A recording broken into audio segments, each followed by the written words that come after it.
زکوٰۃ کے مسائل پارٹ 2 عرفہ و اعلیٰ اقدار کی آب بیاری۔ خالق کائنات نے قرآن مجید میں انسان کی جن کمزوریوں کی نشاندہی فرمائی ہے ان میں سے ایک مال کی محبت ہے۔ کہیں اللہ پاک نے اس حقیقت کا اظہار یوں فرمایا ہے وَإِنَّهُ لِحُبِّ الْخَيْرِ لَشَدِيدٌ، انسان دولت کی محبت میں بری طرح مبتلا ہے۔ سورہ العادیات آیت نمبر 8۔ کہیں فرمایا وَتُحِبُّونَ الْمَالَ حُبًّا جَمِيعًا، یعنی کہ تم لوگ مال کی محبت میں بری طرح گرفتار ہو۔ سورہ فجر آیت نمبر 20۔ کہیں ارشاد مبارک ہے انما اموالکم و اولادکم فتنہ، کہ تمہارا مال اور تمہاری اولاد دونوں فتنہ ہیں۔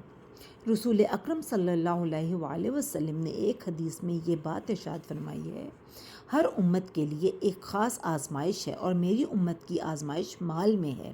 ترمذی سے روایت ہے۔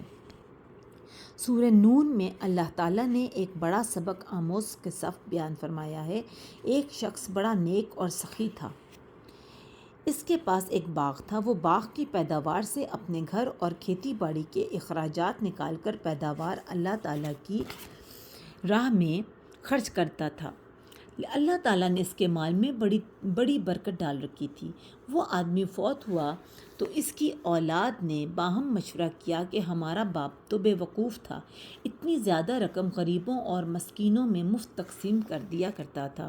آئندہ اگر ہم یہ سارا مال و دولت اپنے پاس ہی رکھیں گے تو بہت جلد دولت مند بن جائیں گے۔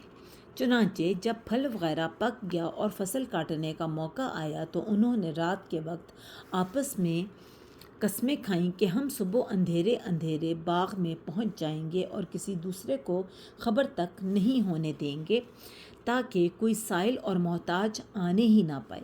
حسب پروگرام وہ سب پچھلی رات گھر سے چپکے نکلے۔ جب وہاں پہنچے تو دیکھ کر حیران اور ششدر رہ گئے کہ لہلہاتا ہوا سرسبز و شاداب پھلا پھولا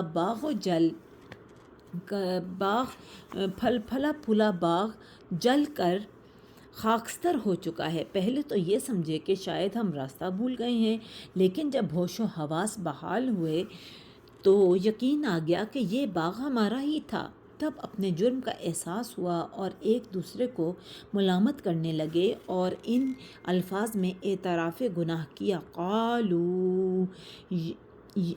قالوا یا ویلنا انا کنا طاغین، کہنے لگے ہائے افسوس ہم واقعی سرکش تھے۔ سورہ نون۔ اللہ تعالیٰ نے سارے واقعے پر انتہائی مختصر الفاظ میں رونگٹے کھڑے کر دینے والا تبصرہ فرمایا ہے۔ ارشاد باری تعالیٰ ہے کذالک العذاب ولعذاب الآخرۃ اکبر لو کانوا یعلمون، یعنی کہ اسی طرح ہے عذاب دنیا کا اور آخرت کا عذاب تو اس سے بہت ہی بڑا ہے، کاش یہ لوگ جانتے ہوتے۔ سورہ نون۔ قرآن مجید کے اس واقعے سے اندازہ لگانا مشکل نہیں کہ دولت انسان کے لیے کتنی بڑی آزمائش ہے۔ سورہ نون کے بے شمار کردار آج بھی ہم اپنے ارد گرد و پیش بآسانی دیکھ سکتے ہیں، جو محض دولت کی حرص میں دین و ایمان ہی نہیں اپنی دنیا بھی برباد کر بیٹھتے ہیں۔ مال کی یہی محبت انسان کے اندر بخل، حرص، لالچ، خود غرضی، سنگ دلی جیسے اخلاق کے رذیلہ پیدا کر کے اسے جھوٹ، دھوکہ فریب، ظلم و جور اور غضب حق تلفی اور لوٹ کھسوٹ جیسے گناہوں میں مبتلا کر دیتی ہے، جو نہ صرف اس دنیا میں فتنہ و فساد کا باعث بنتے ہیں بلکہ انسان کی آخرت تک کو برباد کر ڈالتے ہیں۔ زکوٰۃ کا فرض عبادت کا درجہ دے کر اللہ تعالیٰ نے انسان کے اندر مال کی محبت کم کر کے اعلیٰ و ارفع انسانی اقدار مثلاً ایثار و قربانی، احسان، جود و سخا، ہمدردی، غم خواری، خیر خواہی، نرم دلی، محبت اور اخوت والی وغیرہ کی آب بیاری کرنا چاہتا ہے۔ چنانچہ ہم دیکھتے ہیں کہ اولین اسلامی معاشرے میں مذکورہ بالا تمام اقدار کی مثالیں اس کثرت سے ملتی ہیں گویا تمام کے تمام صحابہ کرام رضی اللہ تعالیٰ عنہم مکمل طور پر انہی اعلیٰ و ارفع اقدار کے سانچے میں ڈھلے ہوئے تھے۔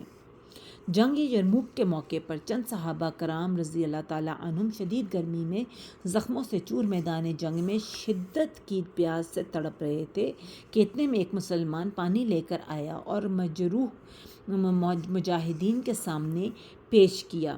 پہلے نے کہا دوسرے کو پلاؤ، دوسرے نے کہا تیسرے کو پلاؤ۔ اب وہ ابھی تیسرے تک پہنچا نہیں تھا کہ پہلا شہید ہو گیا۔ تب دوسرے کی طرف پلٹا تو دیکھا وہ بھی پیاسا اپنے مالک کے حضور پہنچ چکا ہے، اور جب تیسرے کے پاس آیا تو وہ بھی اسی حالت میں اللہ کو پیارا ہو چکا تھا۔ بحوالہ ابن کثیر۔ بخاری اور مسلم کا روایت کردہ درج ذیل واقعہ انسانی تاریخ میں ایثار اور قربانی کے حوالے سے اپنی طرز کا منفرد واقعہ ہے، جو انشاءاللہ تعالی ہم اگلے لیسن میں پڑھیں گے۔